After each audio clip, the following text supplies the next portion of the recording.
Yes, we do have a quorum.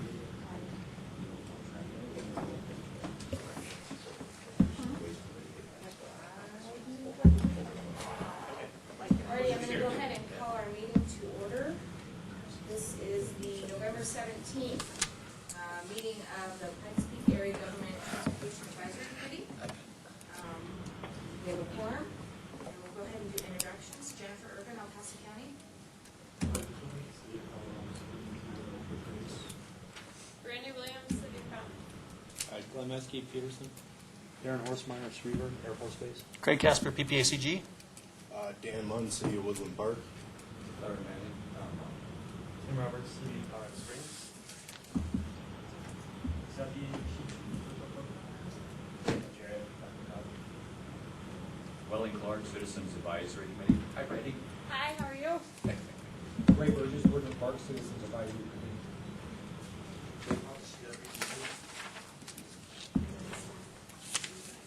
Jessica McMullen with PPACG. Jenny Lyons, PPACG. Jennifer Valentine, PPACG. And if you haven't already, please make sure you turn on your microphone in front of you. Kevin Reyes, PPACG.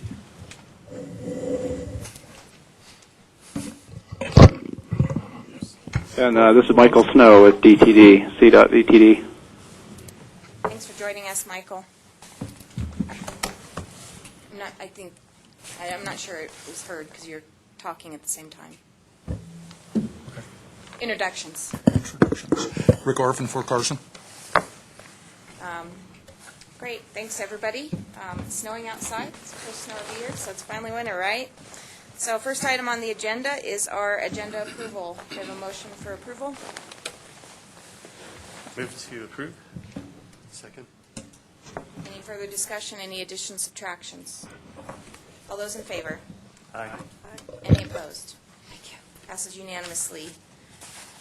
Approval of the October 20th, 2016 meeting minutes. Hopefully everybody's had a chance to read those. Is there any comments or questions on those? Move to approve. Second. I have a motion and a second. Any other further comment? Any comment by the public? All those in favor? Aye. Aye. Any opposed?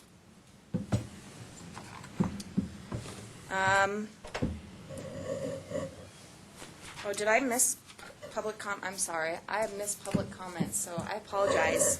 So I'm going to go back to that. Public comments, this is an opportunity for anybody to come up and make any comment for any item not on the agenda. Do we have any of those today? Seeing none, I'll move to item number 5, Board of Directors report, the November board meeting. Craig? Okay, the board of directors start off with an executive session from 9 until about 10. Consent items were approved, including membership appointments, minutes. Action items, transportation related, were the PPACG budget. TIP policy 1 and 2 were both approved.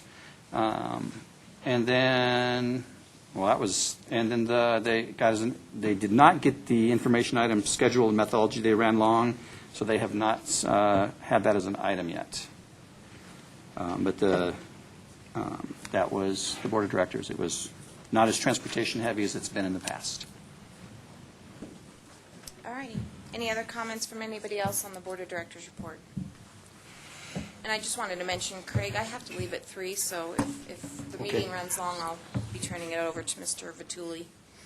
Forgot to mention that. Item number 6, Urban Sim presentation. This is an informational item. Daniel Jarrett. Dr. Cog, thank you for joining us today. And hopefully you have a nice, safe trip back. So. Well, thank you, everyone, for the invitation to come down and talk. Let me pull up a presentation real quick. So I have some slides that are really kind of just more to kind of guide us through some talking points, and I wanted to just make sure, too, I give enough time for anyone to ask any questions about our experience, about your potential experience, Let me introduce real quick, too. So my name is Daniel Jarrett. I'm the Chief Economist with the Denver Regional Council of Governments, and I also brought along one of my senior economists, Xavier Zishu, who works quite closely with me on the model, and actually he's one of the more technical experts that we have, I think, here in the Front Range region, so he can also help answer any of the questions or concerns that anyone might have. We have been using UrbanSim as a land use model for going on about 6 years from the time that we actually made the selection to implementation. We just finished our latest forecast run that's actually going to inform both our MetroVision 2040 plan and our RTP. And we feel that we produced a pretty solid forecast. We were really happy with what came out the other end. A lot of work along the way. I'm going to just run through our modeling process, which hopefully, and just kind of show you where UrbanSim fits within the DRCOG framework. And then I'll talk a little bit about UrbanSim, some observations that I have. I was actually just out in San Francisco last week with Paul Waddell, who is the creator for the UrbanSim Users Conference, and can kind of relate, I think, some of the high points there. So probably very similar to the travel methodology that most MPOs follow. So we produce a regional control forecast, which what feeds our land use model for population and employment and other demographic characteristics. And then that actually then gets fed in at the DRCOG. At DRCOG, that's actually at the county level. And then that basically the UrbanSim is what does the sub-county allocation, or the small area forecast, as I know it's known in other places. And then obviously one of the biggest reasons that we're doing this is to inform our activity-based travel model. And UrbanSim was chosen at DRCOG for one of the main reasons is that it does have a strong tie for ABM type of models. It's also just a big step forward in land use modeling. It allows us to model behavior and impose many more land use restrictions than in our old model, which was a spreadsheet-based model that we had for a better part of a decade. And then the other thing that UrbanSim is really strong. One of the strongest characteristics I think it has is for scenario planning, and that can be obviously tied directly to transportation planning, but it also can just be land use scenarios, and that's a big step forward for I think those MPOs who have chosen to use UrbanSim. And that a lot of us had land use models that were really designed just to inform the travel model. And UrbanSim is standalone in that it can definitely handle that task, but it can also allow us to ask lots of different policy questions. Just high-level stuff of how we work at DRCOG. So we are using a control forecast that has a base year of 2010. We developed that. It was finished in 2012, and that's what we've been using. We're going to move to update our control forecast here over the next few months and implement a new base year next year of 2015, which will tie to our travel model. So we are responsible for coming up with a forecast of population and household and employment out to 2040, which is our current horizon year. When we do develop a control forecast, it does get vetted through a group of regional economic experts or a panel that we assemble. Try to pick both academic, industry, public sector, so we kind of get the view of many different ideas. We work really closely with Elizabeth Garner at the demographer's office to make sure that anything that we're doing is internally consistent to the work that she does, because we really do believe in her work. And then, we're moving to a new control forecast next year, and then we're also going to be moving our UrbanSim base year forecast up to 2015 as well. One of the things that I wanted to mention that is really crucial to the UrbanSim process is a really good local land use review. And I think a lot of us have tried to go through this where we get a really good pulse for not only what's on the ground now currently, but what's going to happen in the future. Because any of these models that are predictive, and we have to step back and remember that we're trying to predict out a very, very long way into the future with certainty. Which is I think a trick.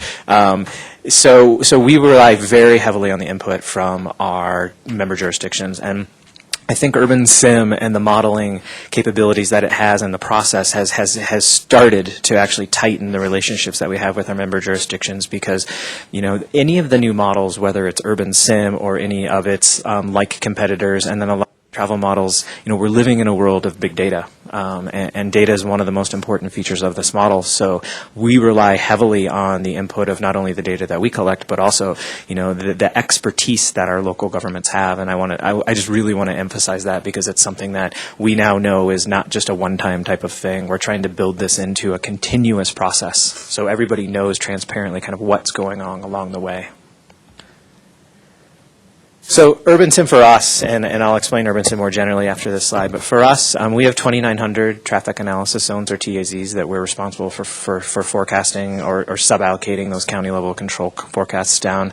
And what we're basically trying to do with UrbanSim is kind of combine, in a way we're modeling the behavior of both households and establishments, and then also modeling kind of the behavior of a real estate developer model. So UrbanSim really does take different hats at different times during its simulation. But one of the greatest step forwards that we've seen in the DRCOG region versus our prior spreadsheet-based land use model is that it takes in lots of GIS layers, spatial layers of data. So it can take in basically the constraints that are currently in the ground, whether that's open space, whether that's water. It can take in the current regulatory environment in different forms or zoning. And that's a whole lot of information that was left out of our prior land use models. So I think we're doing a better job of representing what's on the ground and then using that then to predict forward. One difference between our model versus I think any models that Colorado Springs might choose to go forward with is that we chose early on to go after a parcel-based model. That is a very small level of geography. At the DRCOG region, we actually collect data for 1 million parcels. And that's all the attributes of a parcel that we would get from a county assessor. That is buildings. Then we have to worry about trying to spread jobs and people down to the parcel level. So we're going after probably one of the most complex versions of this model.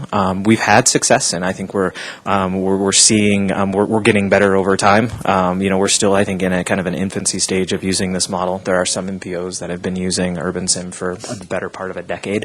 So, but we have really, I think, we've found some really cutting edge ways to look at our problem, or the dimensionality of our problem. So that was just a little bit of background on kind of where we are as with DRCOG in our land use process. But I wanted to just kind of talk a little bit more about UrbanSim, just because we've gotten quite familiar with it. I don't intend to read a whole lot from slides, but I grabbed these two definitions, and I took these actually from Paul Waddell. I thought they were good representations of really what UrbanSim is trying to do. That first point up there is that it's a system to look at urban development, but to really try to look at the interactions between land use, transportation, the economic environment, and the overall environment. So there's lots of different inputs, and there's lots of different ways that you can use UrbanSim. It's the nice thing about it is that you can start simple, and you can make it more complex if you want to. So right out of the box, it does not have to be. Well, I'll relate back to we tried to go, I think, from 0 to 60 at DRCOG, and we realized that there was a little bit of brain damage involved in that, and we now are realizing that you can really add on the complexity as you wish. One of its strengths is that it really does take the view of kind of the real estate market and the regulatory environment as it tries to predict land use and a small area forecast. It utilizes a set of underlying economic assumptions. It uses some urban planning assumptions that are pretty well time tested. So it is a very quantitative model at some points in time. It relies heavily on a theory of how to allocate people to locations called discrete choice theory. This is a Nobel Prize winning idea that's been implemented in a lot of these types of models for decades, both transportation models and now land use models. So we know we're working with something that has some credibility and that's been beat up a little bit, and that gives us some assurance that that we have a model that we think is that is viable for the needs of our land use allocation. To kind of step back and not be so wordy, this is just kind of a visual representation of what we're trying to do. This isn't necessarily what the model's trying to do, but we are very interested in the decisions that households make, the decisions that firms make, and then basically kind of how to link employees to those firms. So if I could talk through the model in a few steps, what it really tries to do is it takes this control forecast that we have here at Dr. Cog at the county level. It can be at the regional level or at the MPO level. And then it basically, every year it marches forward and it says, we're going to add X number of households to the region. Where would we put those households? So we spend a lot of time collecting a lot of data on individual households, so income and the number of children and all these other attributes that could potentially kind of give us information. And then we basically try to place that household, in our case, all the way down to the parcel level, into a building that would pretty much match their demand for space. So, for example, I always kind of like to play the extremes because I think it makes sense from a Dr. Cog case that, if we are trying to allocate a household that has, it's a high-income household with 5 children, it's very likely that they're going to end up in a small studio apartment in the middle of downtown. And what we've seen is as we run these simulations over and over, those types of location rules start to hold over time. So we do get a really good, we feel like we get a really good representation on where people will be. And of course, I'm talking about it from the Dr. Cog standpoint. So we're working at the parcel level, which, if you move up a geography to, say, a block group or a zone, those choices are a little bit easier to make with the model. But so we place households at the county level, and then we place employment at the county level. We know there are new jobs that are going to be coming in. We also have some models that are running on the side because we want to make sure that we're trying to capture the reality that some people move out of the region. So we're capturing transition as well. But what happens is that kind of going back to that household idea, so we have these households that are coming in, we need some place to put them. The model then kind of looks around and kind of takes an inventory of the available space and says, well, we have a lot of households that are looking for single-family homes, and it doesn't look like, you have enough single-family space. So it'll then kind of put the hat on of a real estate developer and kind of look around for us at the parcel level and show where zoning exists, where you could actually build single-family homes, and then start to run a simulation and actually kind of play the part of a real estate developer and run full pro forma type of real estate financials and then basically build where you might see a profitable opportunity, and then basically kind of move down the list to the next profitable opportunity. So those are kind of the 3 big choices that the model is trying to make.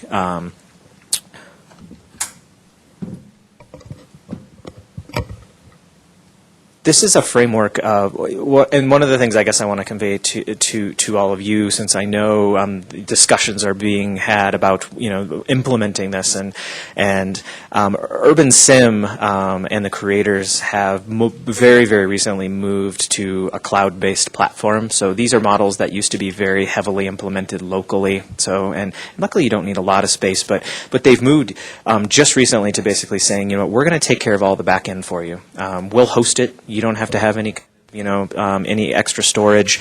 You can run the simulations and then you can just focus on basically the things that you're good at, which are coming up with scenarios, testing your results, communicating those results in the best way possible. So with the cloud-based platform, what's really great about this is that you can get up and running really fast. There's only a limited number of data points that need to be given to the model for you to basically kind of hit the ground running. If you have a control forecast for population and employment, which I know obviously is produced here, and you have some travel data, which I know your travel model produces some skims that can be given to this to kind of show basically accessibilities and travel times from zone to zone or block to block or whatever geography you're looking at, and then basically kind of a good feel for what zoning looks like. Or what comp plans kind of look like around the region, you can really get this model up and running without too much effort. And I think that's one of the selling points of this. What's great about the new framework, and I'm speaking I think on behalf of all, or the whole entire urban sim community, since I was just out at the conference, is that, those of us who had these big local installs and who have worked on this for the last 4 or 5 years saw this new implementation and really scratched our heads and said, wow, like you've definitely reduced the dimensionality of the problem down to, the data can go in rather quickly and you can calibrate these models really fast. And then you can spend all of your time testing scenarios out, trying to determine what sensitivities look like, and then communicating those results in a visual manner, and that's what you get out of this framework. So that's kind of my setup, I guess, for my views. I wanted to leave time because I know if there are questions around kind of what's going on. I would say the other thing, too, that we have seen as an urban sim user is that the community has grown quite substantially over the last 4 to 5 years.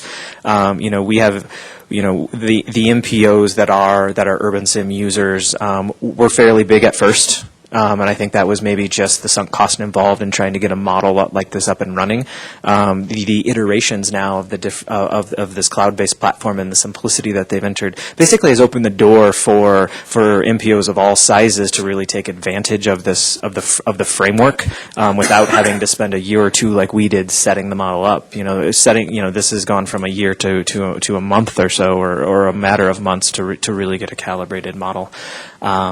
So, I think that is one of the strengths. And being an open source model, they're putting an emphasis on transparency. So, I think modelers in general oftentimes will get criticized for, we all hear the word black box and we don't know what's going on.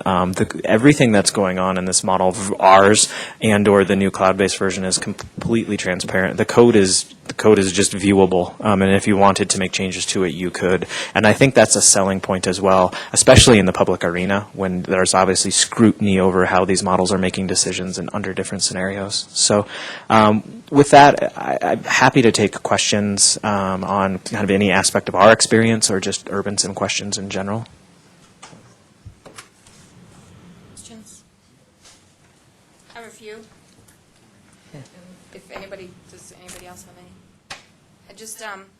Urban sim is like a self-described for use for cities and urban areas. Is it appropriate for region that's urban, suburban, and rural, like El Paso County?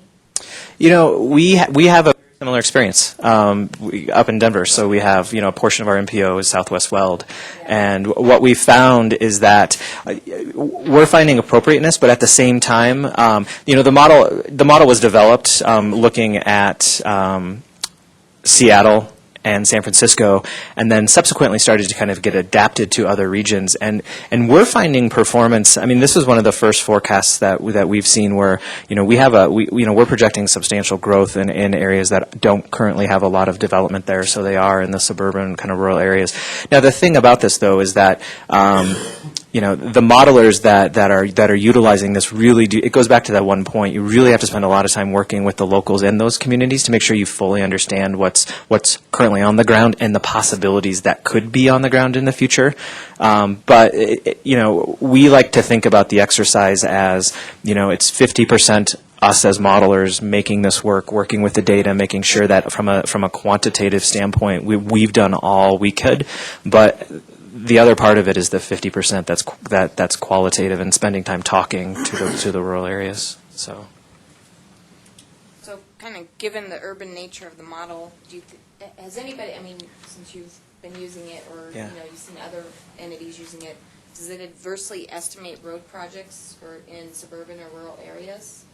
Have you seen any effects on that? We have not, but so we will provide a scenario to basically our travel model, and then our travel model will then be run obviously to kind of give the second level of information necessary.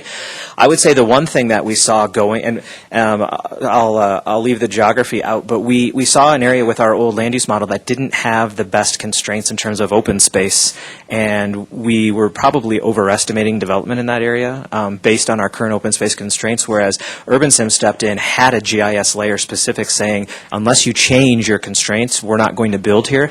And it did actually change. It changed not decisions that were made, but it changed potential future flows because it actually has the right constraints in it. So we have seen that, and I think that's a big. We've heard that from other MPOs as well. Is that since it has GIS constraints that are not manipulated by any way. If you know, open space is open space, and water is water, and but even adding that layer in, I think really refines a process. So, and allows you to play some really cool scenario games as well. Like you can ask those jurisdictions, if you're not seeing the growth that you think should happen, or you're seeing too much, is your current constraint policy, whether it's open space or any other, is it appropriate, or is it something you see definitely into the future? So we do see some of that.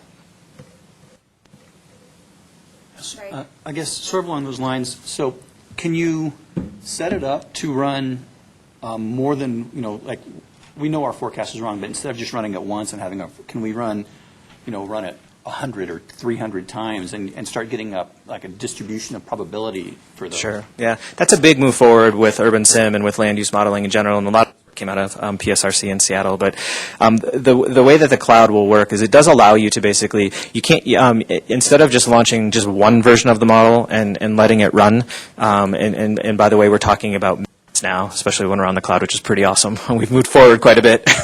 But you can launch actually as many replications of the same exact model as you want. And since we are forecasting this far out in the future, there is inherently some randomness that will be run from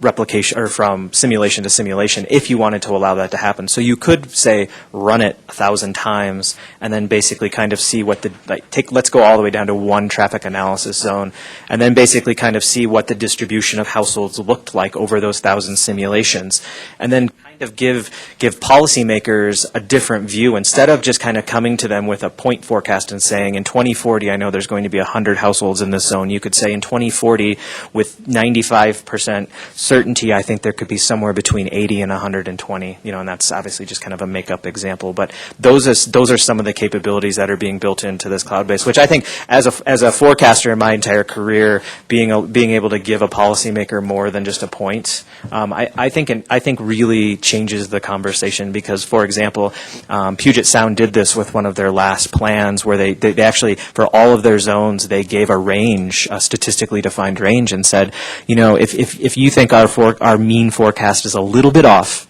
we can move one way to the other as long as we're kind of inside this agreed upon range. But if it's outside the range, and you think it should be dramatically different, then let's sit down and have the conversation, because maybe we don't have the right information from you as the local. Are we missing zoning, or are we missing future expectations that you have that we're unaware of? Because then you can build those into the model and make sure that it takes care of it. So there is, there definitely are some opportunities there to investigate those capabilities.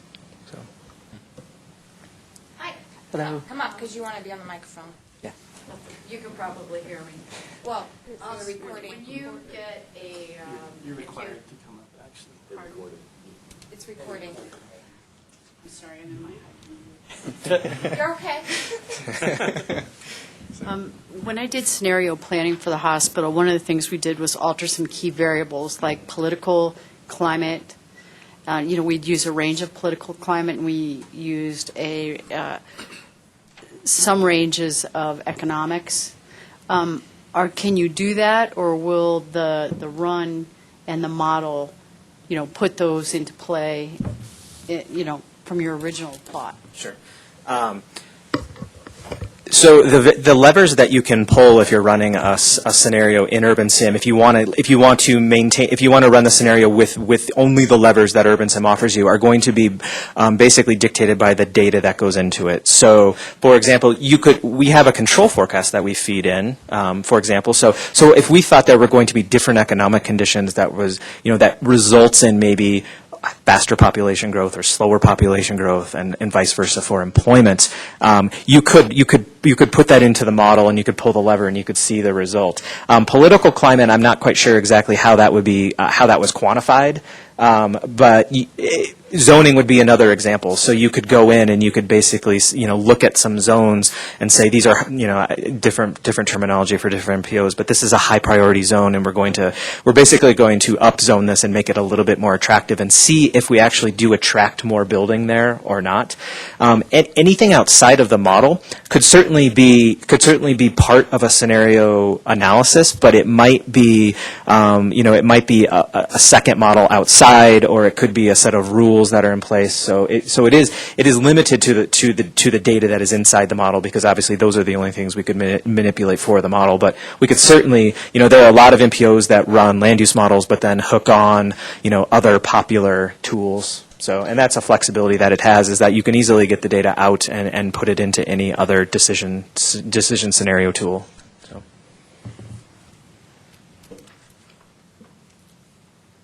With the importance of, as you probably know, I-25 into this region, is there a huge benefit with PPACG and DRCOG essentially having the same modeling? Sure. That's yes. I mean, I think that opens up a pathway for some pretty interesting tests where we can be apples to apples when we want to do some type of comparison, especially land use. And I know kind of the mega region example, or, I also work closely with Eric Sabina, who's leading the CDOT charge to build a statewide transportation model, and he's come to me and said the same exact thing. Like, we could do some pretty interesting modeling, and we'd be internally consistent to a travel model as well. So yeah, I definitely think there are some benefits. That's a good question. Does Fort Collins and Loveland, Greeley, do they use the same? They do not. Yeah, they do not. So we were the first in the state to adopt this, and you would be the second. So. And then this is a question for Craig. I know Urban Sim takes a lot of data. Do we have all that data? We do actually have all of it now. One of the things, actually, we may have too much. Some of we have LEHD data, we have QCEW data, and we have the InfoUSA data, and they all have strengths and weaknesses. And so one of the things we're struggling with now at the census block level is placement of it. So what we're thinking is, originally we were thinking we would run this at the census block level, but that is too fine a grain detail, and we're starting to get, which is right type of questions. So I think what we're going to do now, and I think Daniel said that this is probably not a bad thing, is to pull back to the TAS level and run it at the TAS level, because otherwise we're running into significant data cleaning requirements that would not be necessary at a bigger geography. And if I can add on to that too, so the cloud-based platform as well. So Paul Waddell's group has actually taken this step. So so if this model was brought in-house, even though you can bring your own data to it, and you need to bring some things obviously that they don't have access to. So they obviously don't know what your travel skims look like, and they don't know what your control forecast looks like. But they will be giving you basically a baseline model that they've done a lot of the work for you with census data and LEHD data, and then you can basically supplement where you need. So a lot of the core data is provided right off the bat. It's just how much more do you want to add to it? So, which is a huge plus, I think, to the cloud-based version versus what we did, because it took us 2 years, and obviously 1 million parcels is very, very different than 800 zones.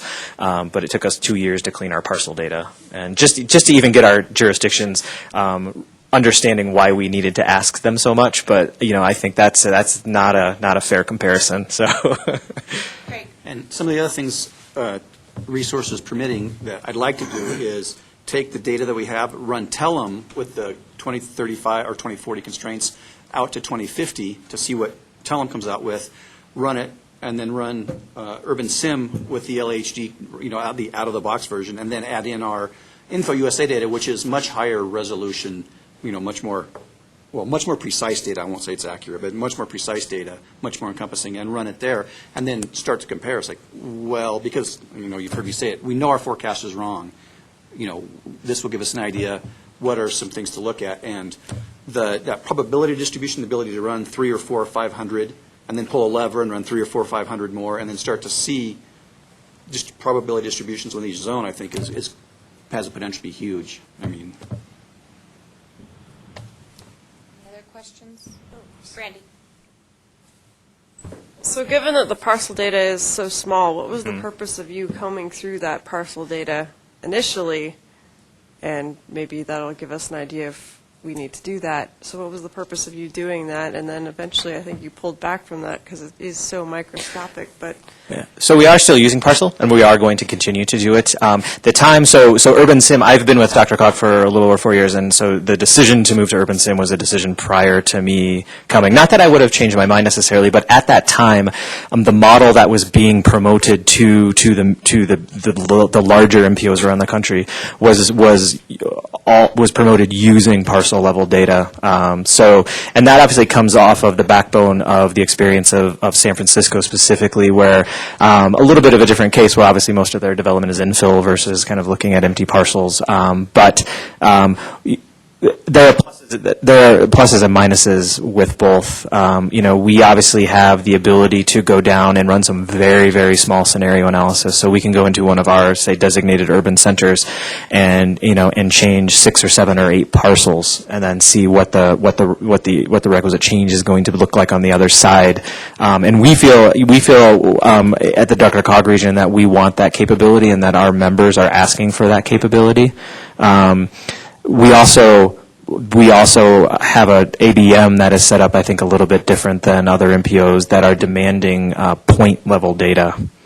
So we needed the smallest level of geography to place people in in parcels. So Are we there yet, Craig? no, not yet. Okay. Can you actually show before the meeting started, you had the existing buildings, new buildings? Yeah. Do you still have that? I'm not sure if I have it still, if it's still up or not. But one of the things that they can do is wicked cool. They actually, Urban Sim will build buildings and say, okay, to meet this forecast, you're going to have a 37-story building right here, and then it shows it in 3D. Yeah, here it is. Yeah. And it shows it in 3D. So this is actually something we built here in house. But so one of the advantages of parcel level data is that we have to collect buildings, and so we actually have a 3D model. This is the downtown area, but we have a 3D model, and the colors are basically representing all of our different zoning.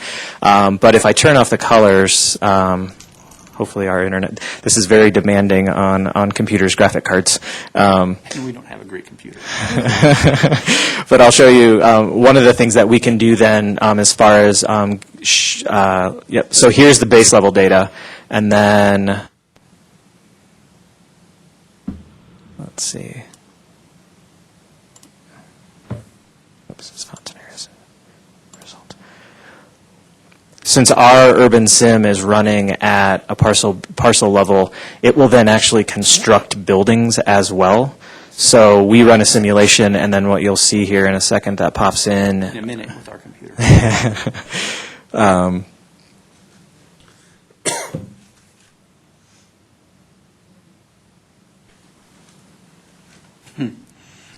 It's coming.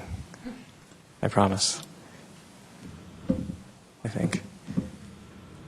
But we wouldn't be able to do this at the TAS level, but there are, I guess, you said there's something similar where we could get some. Yeah, sort so one of the built-in features that you get with the cloud, and this is just part of the package that Paul's developed, is you'd be able to basically look at this map, and instead of seeing buildings, you're going to see the zone outlines. And then anytime you run a simulation, any of the indicators that you're interested in looking at, like say density, for example, it would be like a chloropleth. So you could see where there are pockets of growth, or where households are there are more households in one zone than the other. So there is a really great visual tool that is part of the Urban Sim package that is an extra.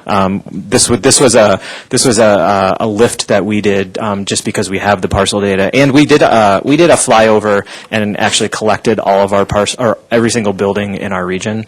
So even other MPOs that have parcel level models are not going to have this same level of that we have, but we find that this is a pretty cool way to talk about results with our member jurisdictions. Especially, I apologize that this isn't going to load up real. I think it's pushing on your graphics card a little bit.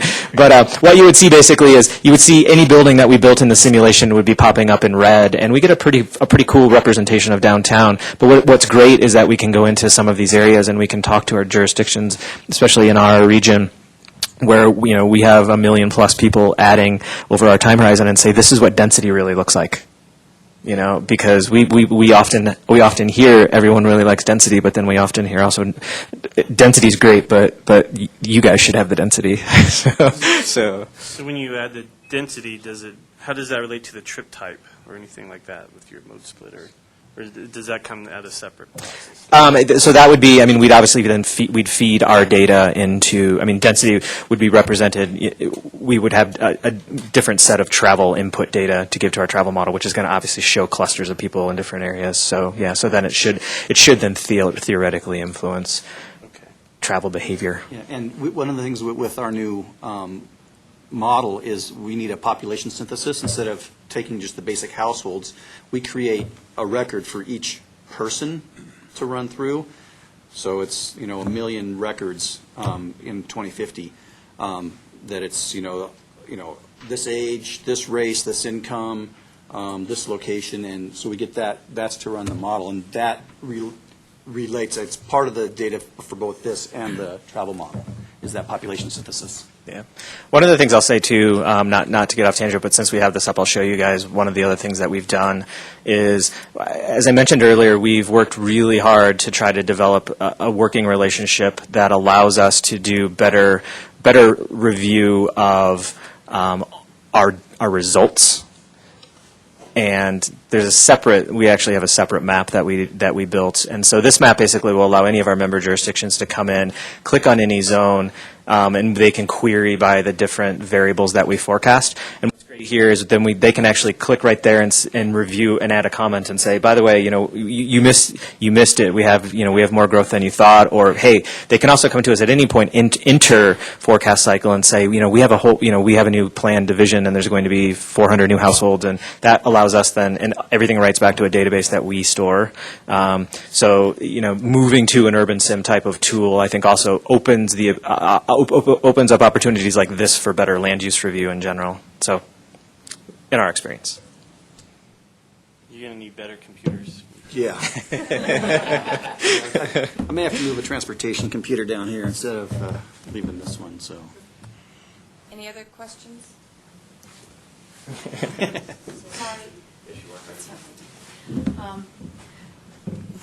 After you've entered data, which is you're entering all data elements that you're deciding that you're going to use, does the model ask you any yes/no questions based on any kind of other subjective data?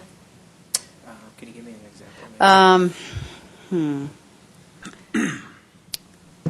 example? Changes,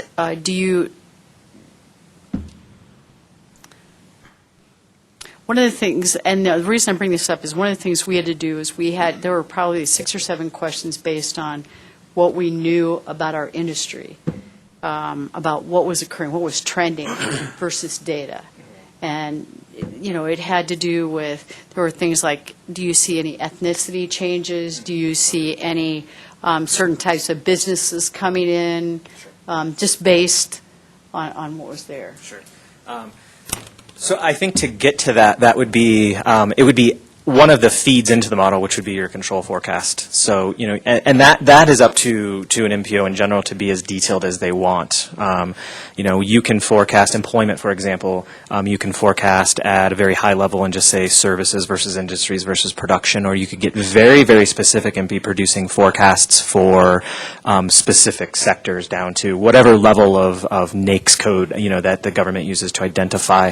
And that's a decision I think that we're actually thinking through as well. But I think it would be captured there because then you could that would then also would allow you to lead to a scenario where you could say, well, what if the tech sector starts growing again and we haven't thought it was going to? You could feed that through and see what that might do to the simulation. But it's really just about the data that goes in. So, and that's where you would capture that subjectiveness.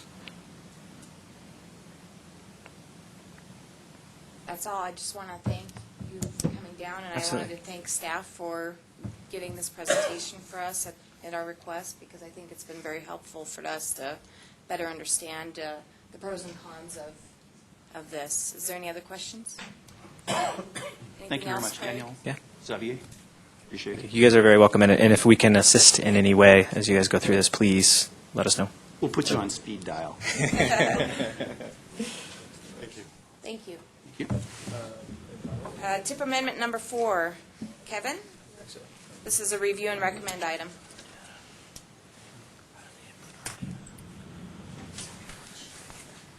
Yeah. Take care. Drive safely. Thank you all. Thank you. Good afternoon, everyone. Kevin Reyes, Transportation Planner here at PPACG. So this month we have TIP Amendment number 4 for the 2017-2022 TIP. TIP Amendment 4 comes into 2 different parts. The first part comes to us from CDOT. CDOT is planning to do some safety improvements at the US 24 Constitution and to Garrett intersection. Specifically, they are planning to resurface the existing pavement at the intersection. They're also planning to reconfigure the intersection into a Florida T type intersection. They're also planning to replace the signal and change existing side slopes along this corridor as well. And they're going to be reconfiguring lane shoulders and Z slopes. And lastly, they plan to do scour repair at I think it's a bridge on Troy Hill Road. And so they plan to pay for this project with faster safety funds with $2,780,000 in fiscal year 2017. They also plan to pay for it with bridge preventative maintenance funds, $286,000 there. In fiscal year 2018, they're going to be putting $4,400,000 of surface treatment funds towards this project. And in fiscal year 2019, they plan to put $1,100,000 of surface treatment funds towards the project. And so that's CDOT's project. The second part of amendment number 4 is coming from PPACG. We're getting ready to start our regional data gathering. We talked about this a couple months ago. Just as a quick refresher, we're trying to get all the member entities on board with this process to kind of share the costs of collecting data for pavement condition.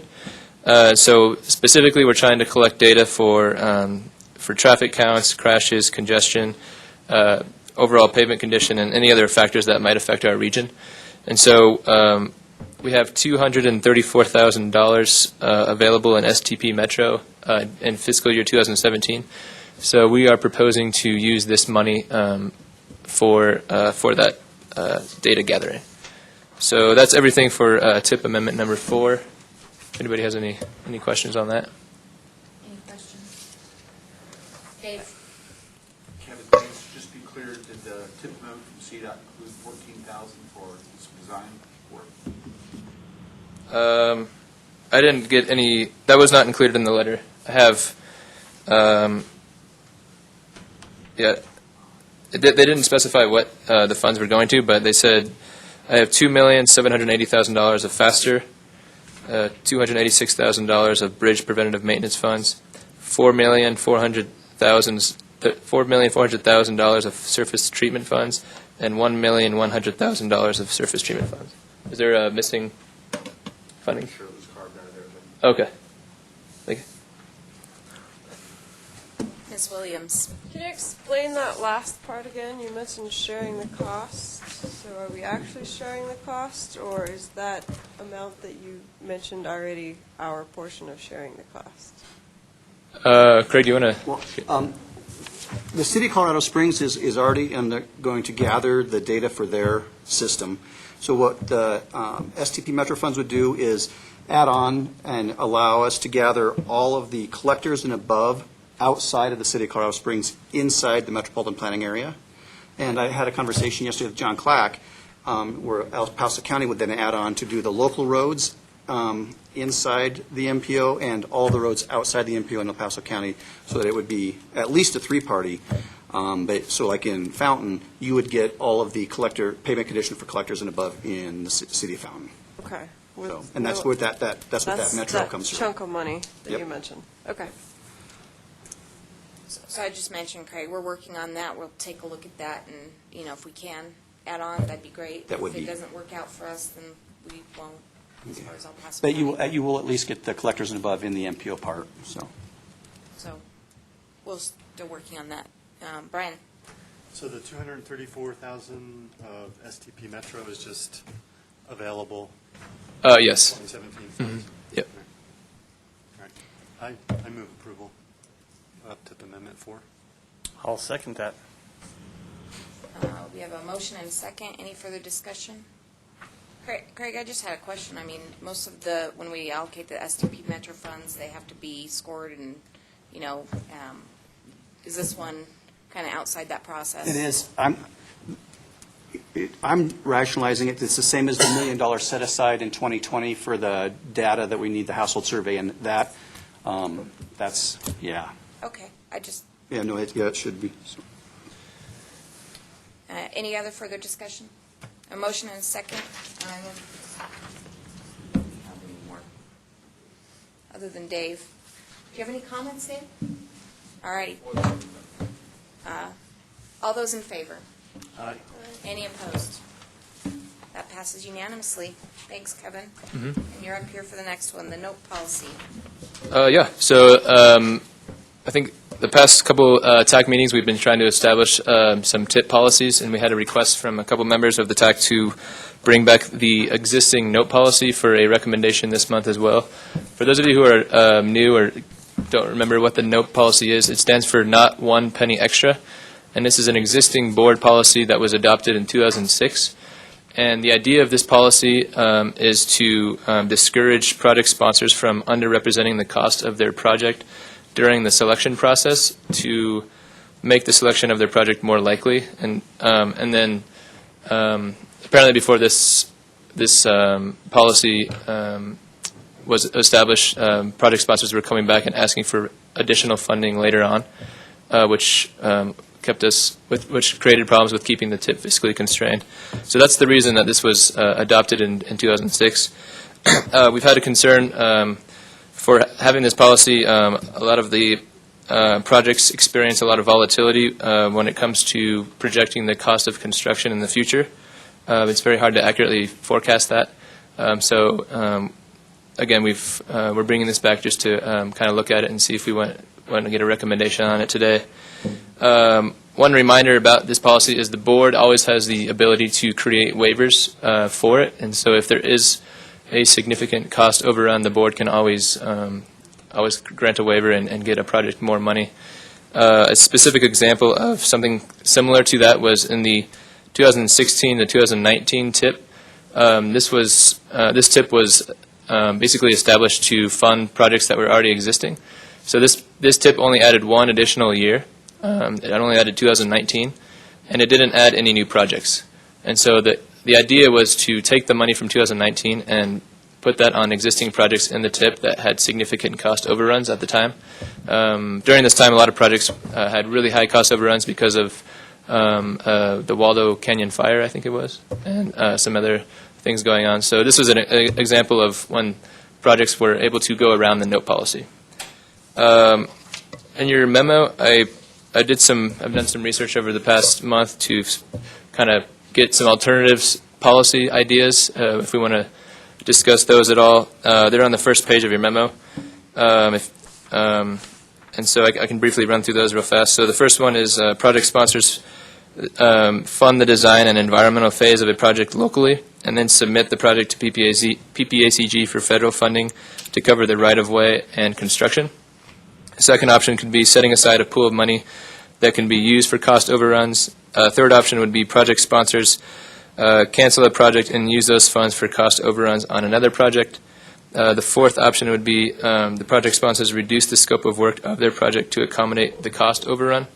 The fifth option would be adopt CDOT's cash management advanced construction policy, which takes funds from future years and moves those funds forward. And then, of course, the last option is to continue with the note policy. So those are kind of some ideas that we can throw around as well. So with that, I'll open up the floor here. Randy? My list is nothing like your list. And as far as the order's concerned, I don't know how I ended up with a different numerical order than the one you just read. But another one you had on there that you didn't just read, unless I missed it, was do a call for projects every year, but only for the fourth year of the TIP. Is that still on the... Do a call for projects every year on the fourth year. But only for the fourth year of TIP. Yeah, I have that as Second Two. on my list. Yeah, I think that's what I've got on the screen. So. Yeah. Okay, I must have printed off a different version than what you guys have. Completely different All than right. what you have.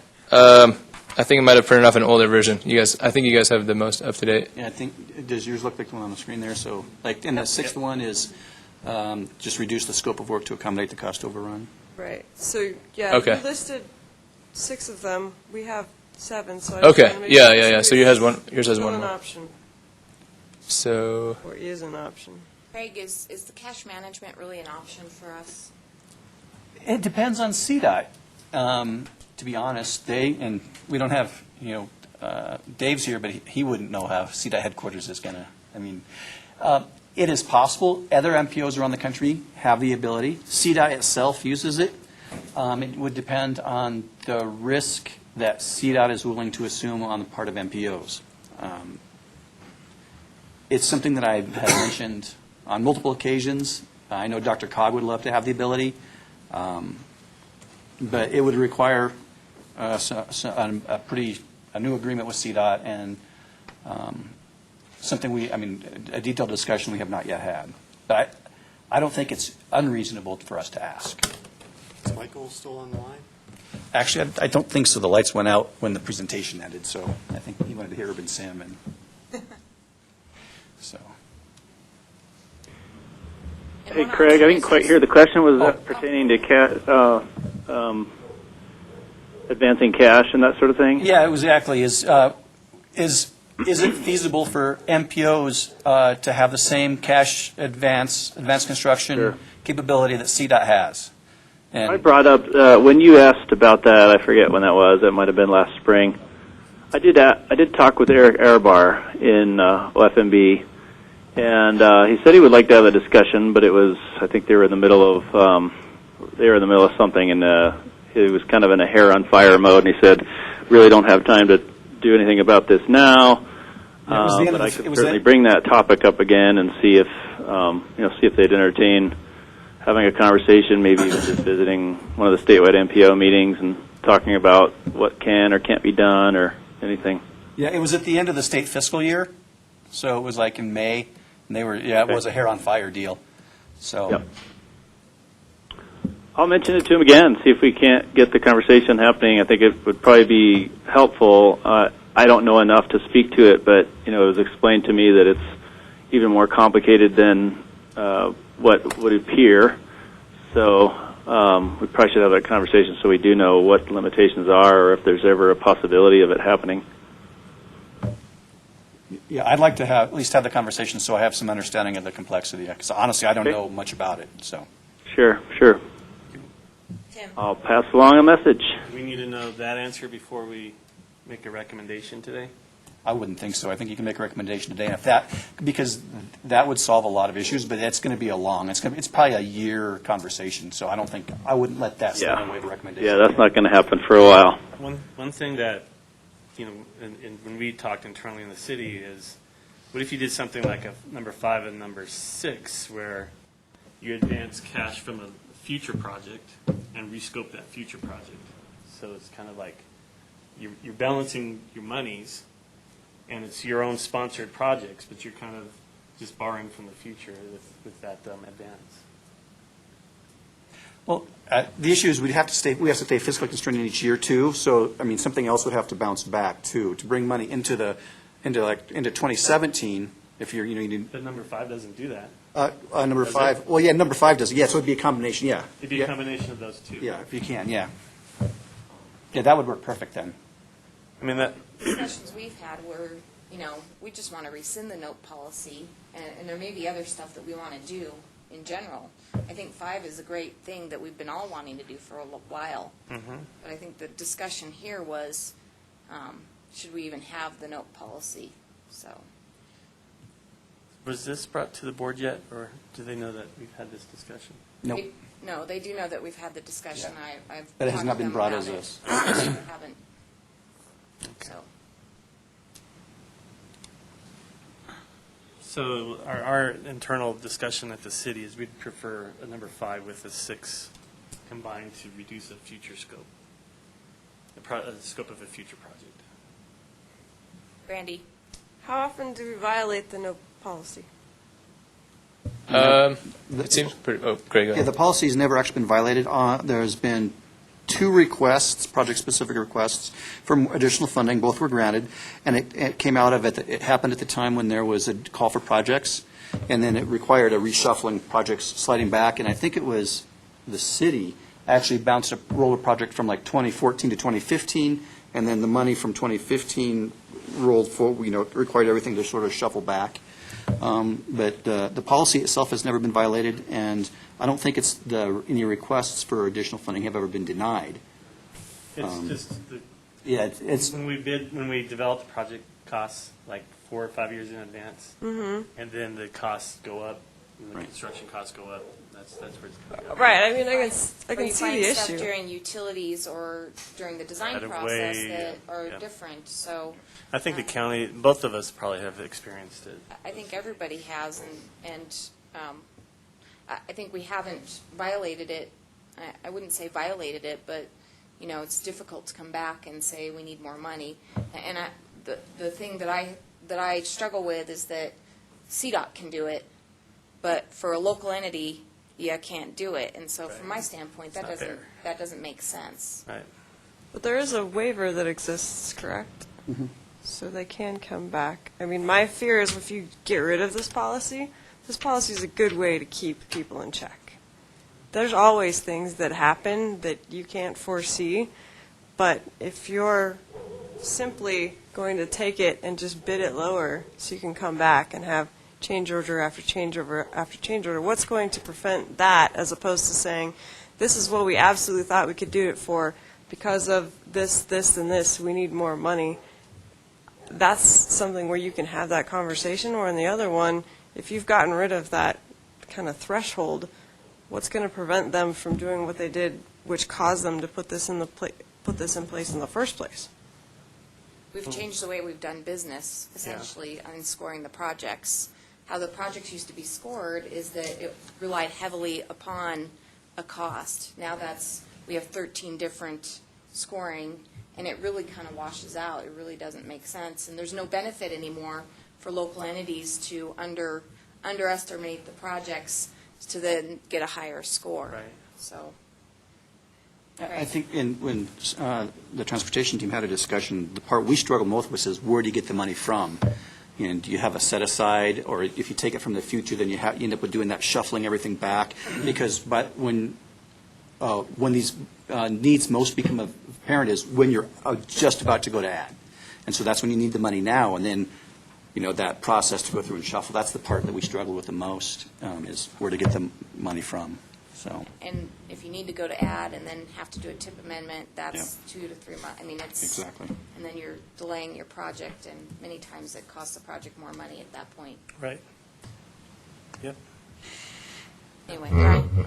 I don't mean any disrespect by this, but does having a note policy hold all of us more accountable to come up with better project cost estimates? Or does that stuff just get out of our control when you're looking so far ahead?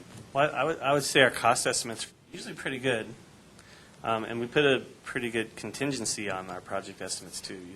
We don't go below 20%, and looking at the issues along a corridor, along a project, we may go up to 25% because of the unknown.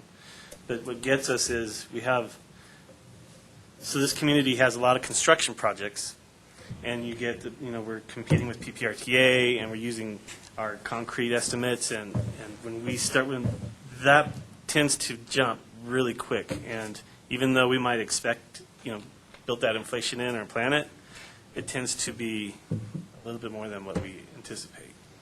Volatile. It is very volatile, yes. Craig? And in talking with Dr. Cog North Front Range about how they do it, one of the things they also mentioned is that they're pretty sure that the contractors know that the projects are in the TIP, so they'll go look and see what the number is, and then just tweak it. Let's add 10% to that, just because it's public record and they can see. So they think it's a $1 million project. Let's bid $1.1 million. Not, that's kind of the cynical view, but that's sort of something that both of them said. So They do that for planning studies too. So. Any other further discussion? Is there any motion? I like Tim's recommendation. Wait until we see if we can, No, or you're go ahead and do a 5 and 5 and 6. 6. I'll make the motion. Motion to table or something? No, actually, it would be a motion, but we couldn't enact it until we found out. Is that Correct. how it worked? Okay, then I'd make a motion that we apply PPACG's recommendation number 5 to adopt CDOT's cash management advanced construction policy, which takes funds from future years and moves those funds forward, combined with the rescoping of a future project to Free those funds up. free those funds up from that sponsoring agency. I'll second that. A motion and a second. Further discussion? All those in favor? Aye. Aye. Any opposed? So I'll make sure this is on statewide MPO agenda then, the cash management for MPOs. So, and I'll let you know what I find out. Thank you. Item number 9, CDOT Jennifer, Region 2. I have a question. Do we also have to put a recommendation in with that the note policy goes away, or is that understood? That's understood. Okay. Item number 9, CDOT Region 2 RPP Faster 2021 projects. I do not see Mark Andrew here, so I assume it's going to be Mr. Dave Watt from CDOT Region 2 Resident Engineer. Review and recommend public release. Good afternoon, Mr. Watt. Good afternoon. How are you, Mrs. Irvin? Do we have this? Do you each have the spreadsheet? We didn't get any information at all about this item, other than the request to put it on the agenda. So no. The spreadsheet I have that I'm looking at discusses the funding for RPP and faster safety for the Central Front Range, Southeast Plan, for 5 different planning agencies, including PPACG, and also the PACOG for the. Can I make a suggestion? Can I make can we Please. make copies? That's exactly, yeah. Kevin's going to make We'll do copies and another we'll. item and then That'd be come back. Yep. Because that will probably be a lot easier for him to present. So if everybody's okay with it, we'll move on to item number 10. Okay, What are you and, thinking, yep. Craig? And- Long-range transportation plan framework and schedule.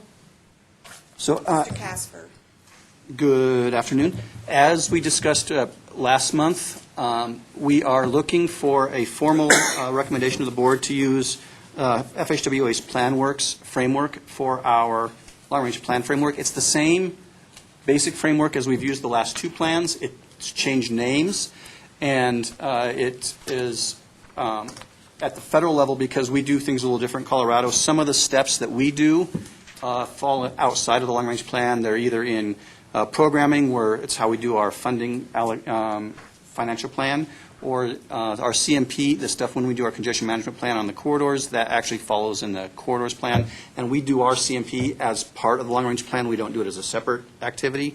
A lot of MPOs do the CMP after the plan is adopted. We do it all as one big lift. The steps are arranged clockwise, starting at the 9 o'clock with the approve this framework. The next item, let me zoom in, that we'll be looking for in January would be to approve the vision and goals and then move towards evaluation criteria.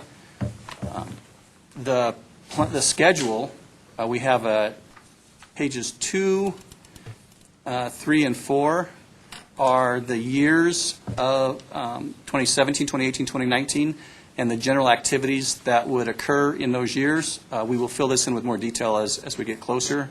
Some things are dependent on when others get adopted. But we're all aiming at a final adoption. We have to have it finally adopted in November of 2019.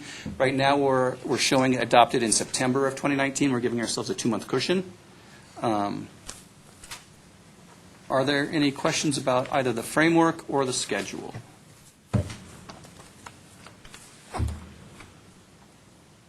I have a general question.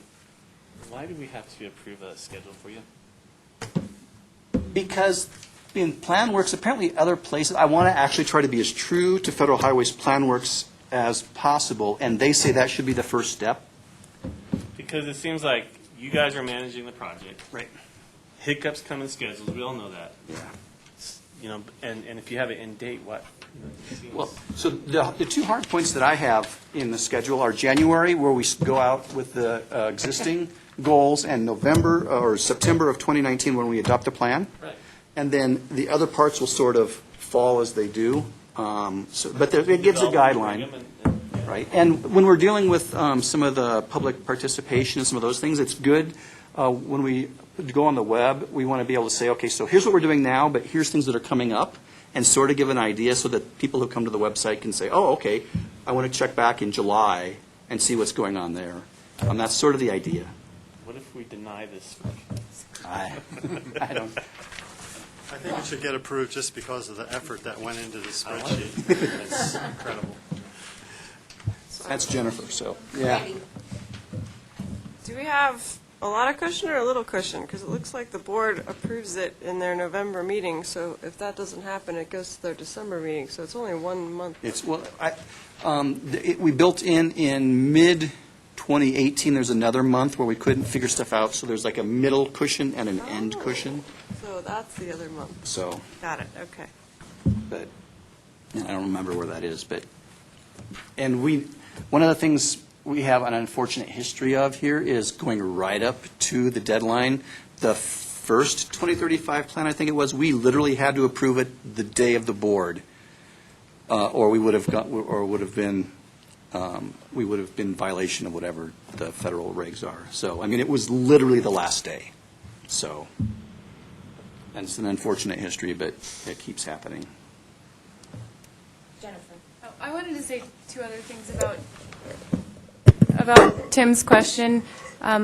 I think what we've talked about it internally is that we don't necessarily need your approval, but we definitely appreciate your buy-in. And the other piece is, so it's in part a courtesy, but the other piece is there are a few things that we've talked about doing a little bit differently this time around, and we highlighted those in the PowerPoint presentation last month and the month before. So we wanted to go ahead and introduce some of those ideas, so when they did come around as we moved through the plan, it wasn't a complete surprise.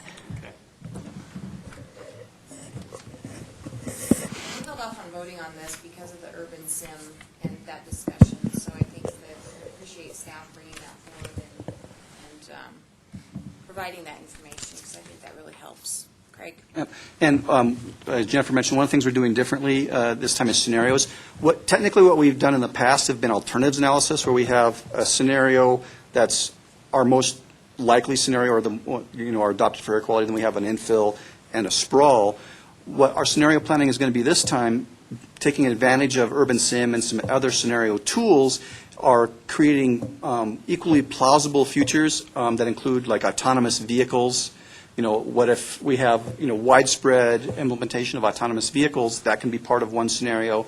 And which will change how people travel, and also how the region develops, because the value of people's time, because they'll be able to work on the way into work and work on their way home. Things like that will allow for more, I guess, extended outgrowth, maybe more people more interested in walking, so more infill. So there are going to be some countervailing or synergistic trends, and we're going to try to create, I think our target right now is 4 different scenarios, and see what that creates as far as needs, and then see how many of the needs are the same between the 4 scenarios to help us with a risk assessment of making bad decisions. So that's sort of one of the changes we're looking at for scenarios. So, Randy? So, are there rows in here that are just placeholders in case those issues come up, since there are rows that never have shading or colors? yeah, well, then that's some of the things we have to get further in to know what we're going to do to fill those rows in exactly. So Craig, correct me. I mean, this is a good framework. And we discussed last time that, there's probably going to be some flexibility in that, and us approving it or recommending approval to the board doesn't hold you to any. No. Yeah. But it's just a good framework so everybody knows what's upcoming, so we can prepare, because there's a lot of good hard work that goes into all of that. Yeah. Our goal is to make sure we hit all of the parts that are shown here, all these steps, that will be the part that will be the least flexible, although some of the, I mean, if we can't get the CMP, the congestion management program done as part of this, we have to do it later, we will, but it just makes more coherent sense to do the plan for the corridors at the same time you're doing the plan for the region, because they sort of, one feeds into the other. But our goal will be to hit all these steps with this process. But the details will be named later. Yeah, you need to add January 2020 a happy hour. Seriously, yep. Any other further discussion? I'll move to approve. A motion and a second. Any other further discussion? All those in favor? Aye. Any opposed? Passes unanimously. Yep. Thank you, Larry. Thank you, Larry.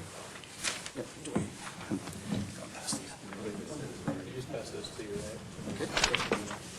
Do we still have a quorum when you leave?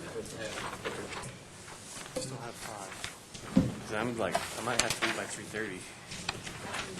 How many is a quorum? I can't remember, Craig. 5. How many do we have? 1, 2, 3, 4, 5. Yeah, we're good.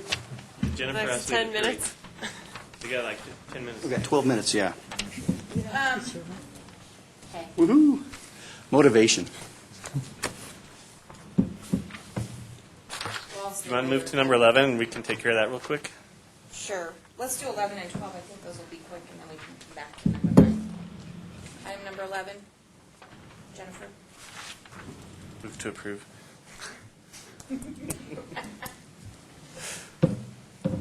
Jennifer Valentine, Transportation Planner with PPACG.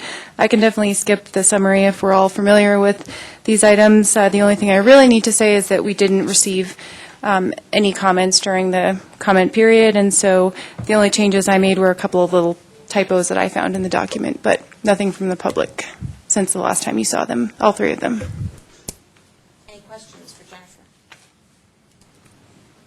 I'd like to recommend approval of the public participation, the Title VI, and the limited English proficiency plans. I'll second that. Any further discussion? All those in favor? Aye. Any opposed? Thanks, Jennifer. We know that there's a lot of work that went into that one, Yes. so we appreciate that. Item number 12, I-25 Monument to Castle Rock widening resolution. Craig Casper. The board created a list of priority projects in November of 2015. One of those that was listed as a priority was supporting the NEPA document for the widening of I-25 from Monument to Castle Rock.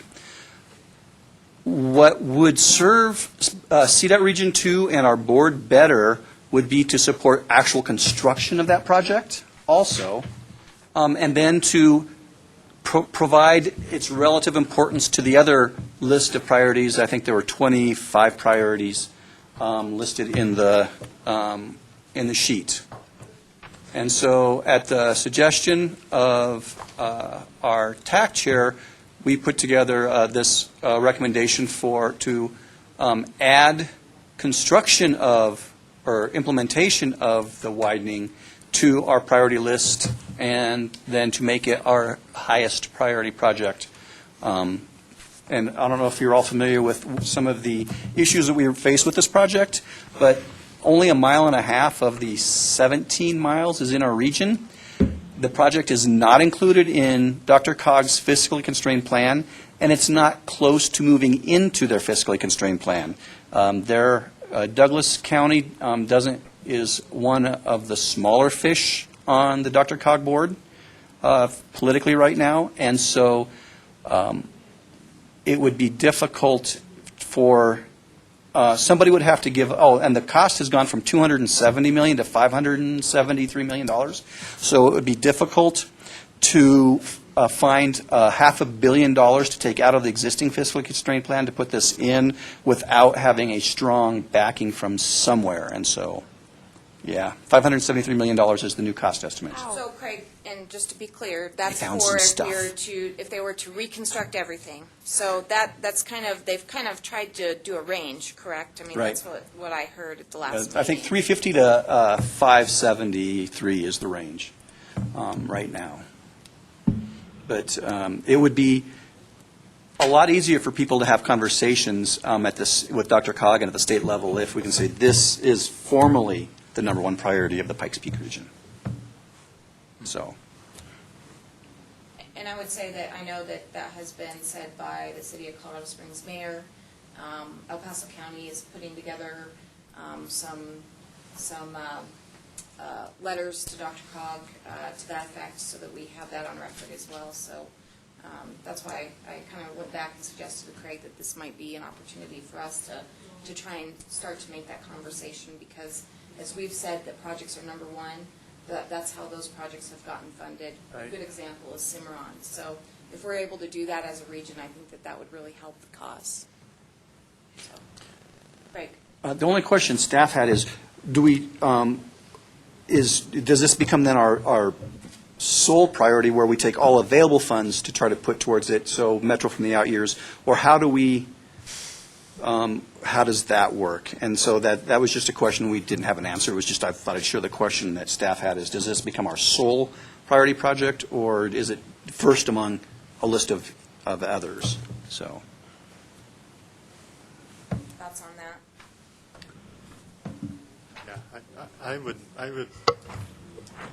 mean, in the past, there was a prioritized list, but they didn't have numbers next to them, right? And Right. it was kind of just based off of what was at the top. And, Well, there were three that were listed: Cimarron, oh, yeah.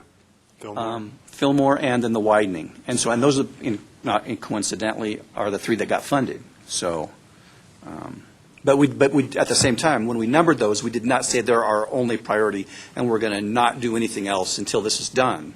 We didn't do that. So we just, at the staff level, we wanted to make it clear that it's our number one project, but it's not our only project. We're going to hold everything to just fund it, because again, it's mostly outside our region. So That's going to be a board decision anyways, right? So, I mean, we should just recommend that a resolution be adopted by the board and let them do the hard work. I'll second that. That was my motion. That's a motion and a second. Further discussion? All those in favor? Aye. Aye. Any opposed?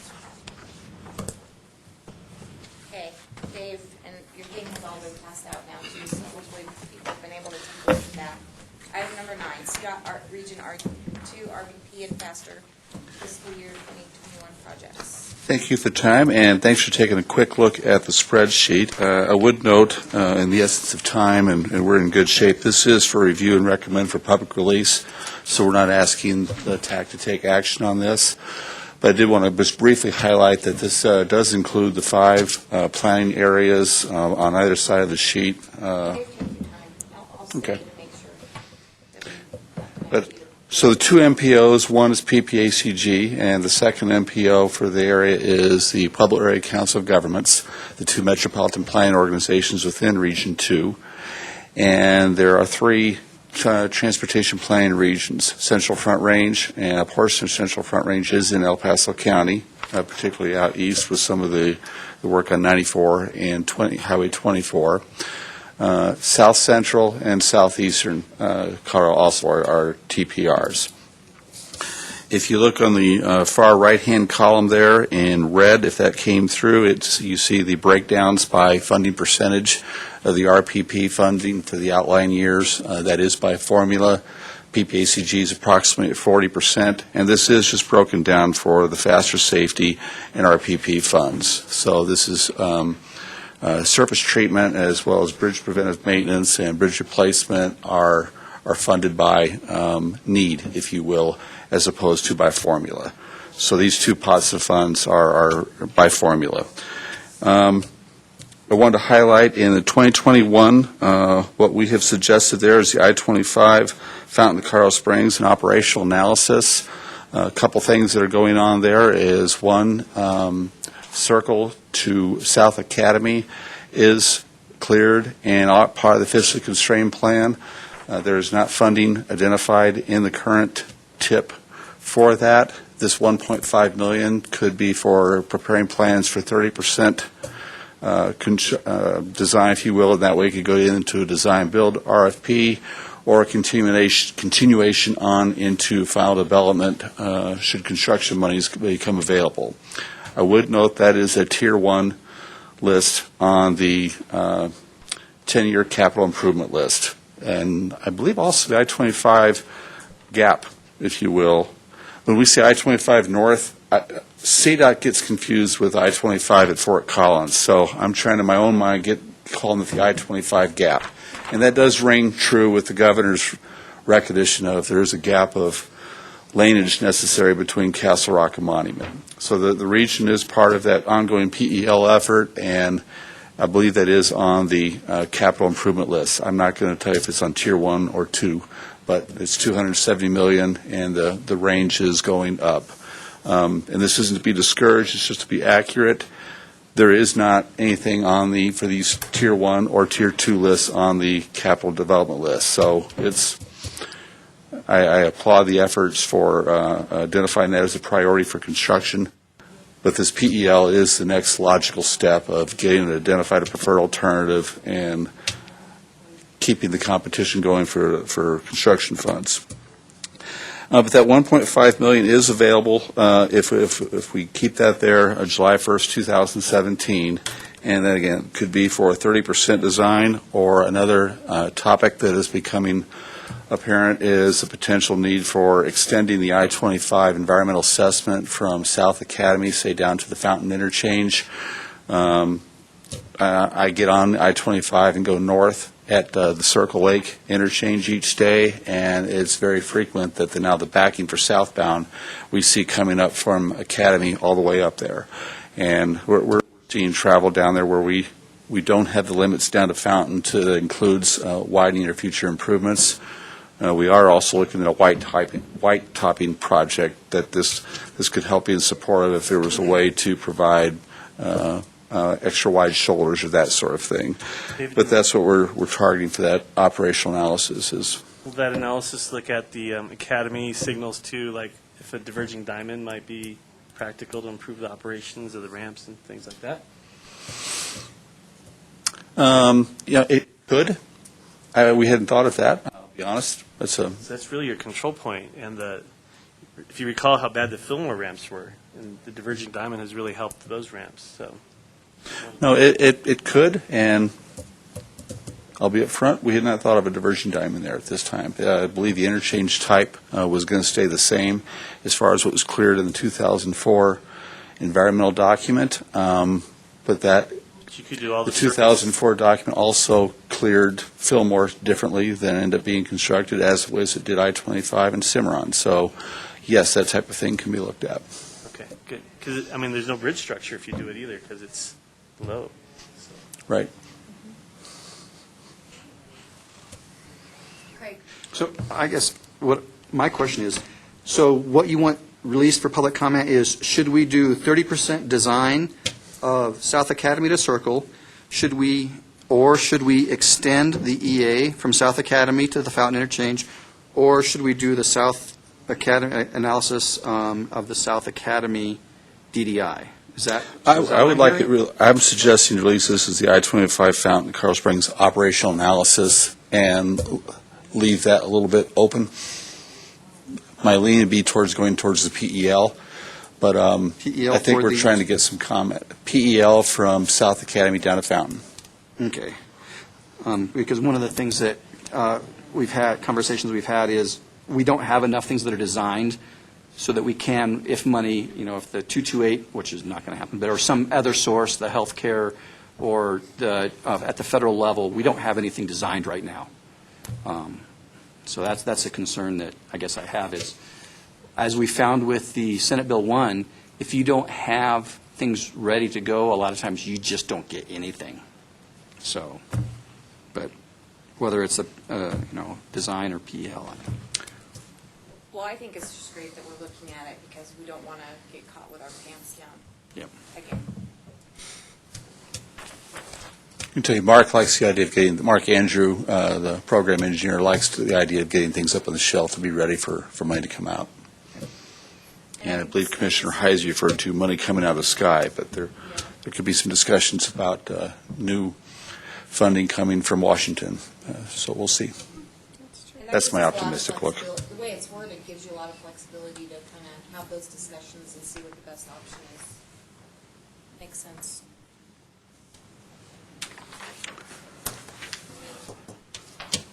And then on the back page, these are in the outline years, the 2024 and 2025. The suggestion for the time being is to $5 million apiece in each of those fiscal years for the US 24 8th Street right-of-way design and/or intersection improvements. So that's not an immediate urgency for that money becoming real. That's in the outer years and not about to come into the current tip, but that was how we were identifying that marker, if you will, in the outer years of the 10-year window.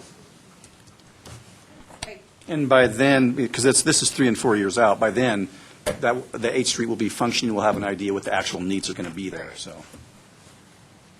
It may work. I mean, that partial CFI looks good on our model, so. We are under the current tip with an activity ongoing, looking at what might an improvement be that would help out 24, knowing that we have a good portion of a CFI about to be built, and maybe there's something that we can do in the, I'm not going to say interim, I'm going to say maybe 3 lanes widening is more appropriate now with the floodplain being reduced and this type of intersection configuration at 8th and 24, but More impactful. More to come. This is opening it up for comments from the public, right? Correct. So like if the public says, you've got $5 million for 8th Street, let's see what it does, but we might benefit from, say, $2.5 million for the South Academy I-25 design that comes out of the PEL in that 5-year period, and $2.5 million, I mean, there's still time to make those have those discussions in record. Yes, there's ample time Okay. with those outline years. Randy? So I'm going to ask I've never seen this spreadsheet before, nor have I ever sat in a TAC meeting question before, but this spreadsheet that you're showing us is everything you've come up with, or is this hard and fast and we've all seen it before and the only thing that's changing is where you have marked up on here? That's what I'm just trying to figure out. Is this brand new, or is this the ongoing document and these are the changes that you are proposing to alter? For the RPP and faster, this 2021 is what we're proposing to add for the $1.5 million. Okay, so that's really all we're looking at is the parts that you've circled. Everything else has been vetted, essentially. Correct. And what it does is it sort of lays out that we have committed the Region 2 CDOT, the funds, how much funds are going to each transportation planning region in which year, so that we can see that, okay, we get $1.5 million in 2021, and then, which actually is 2017. And then we don't get any money at all until 2024, which is actually 2020, and 2021. So we'll have $10 million in 2020 and 2021 to figure out at that point. But it sort of shows the public that we're not just sitting on our thumbs, that we are planning out, but we just don't have a lot of money. That's the long and short of it. But you have all seen this before. I have at the TPR meeting, so. Okay. I'm not sure if it's been to the TAC or not, but yeah, I don't remember. It might have been a few years ago, though. Yeah. I can't trust my memory. I think it was almost a year ago that we last saw this because of the... Okay, thank you. Brian? I'd like to move that we release, or we recommend for public release, CDOT's Region 2 RPP and faster FY 2021 projects. Is there a second? I'll second. Thanks, Tim. Wait, first and second, any other comments or questions or discussions? Since we have no public left. All those in favor? Aye. Aye. Any opposed? Thanks, Dave. Thank you, Mr. Thank Wong. you. We appreciate you coming here. You obviously drew the short straw.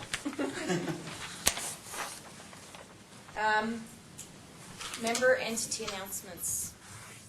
Well, first of all, I'd just like to welcome Brandy to our TAC and see if she wants to have make any comments or introduce herself, give us all a little background.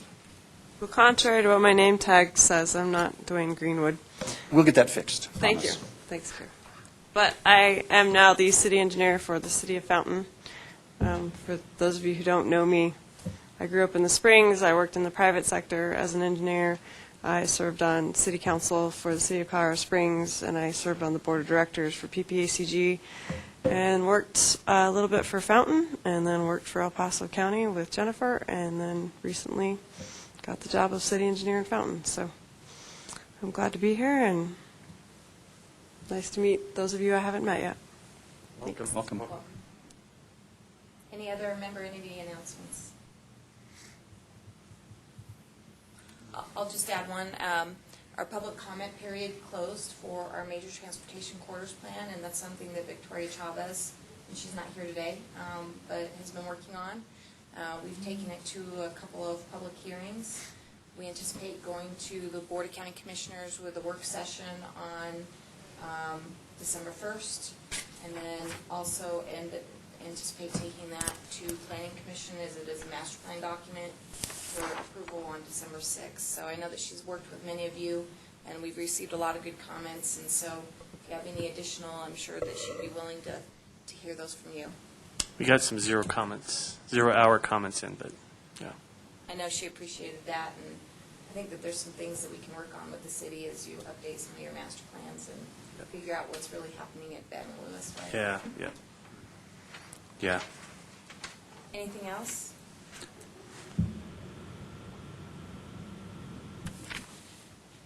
All righty. Items for future TAC meetings, Mr. Casper. One key one will be, next month, we'll be asking for a slate for officers, chair, vice chair, second vice chair, and then we'll have a vote in January.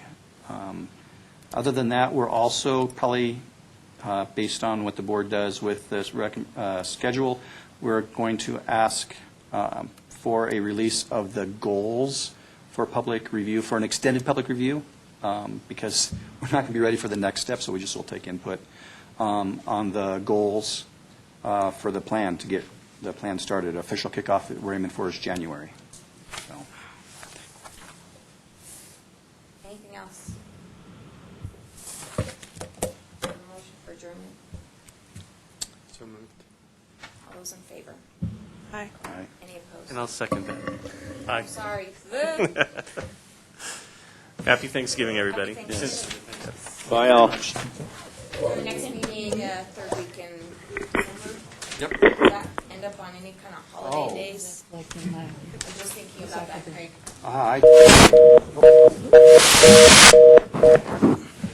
I will look real quick. I think we're okay. It's the CAC that has the problem.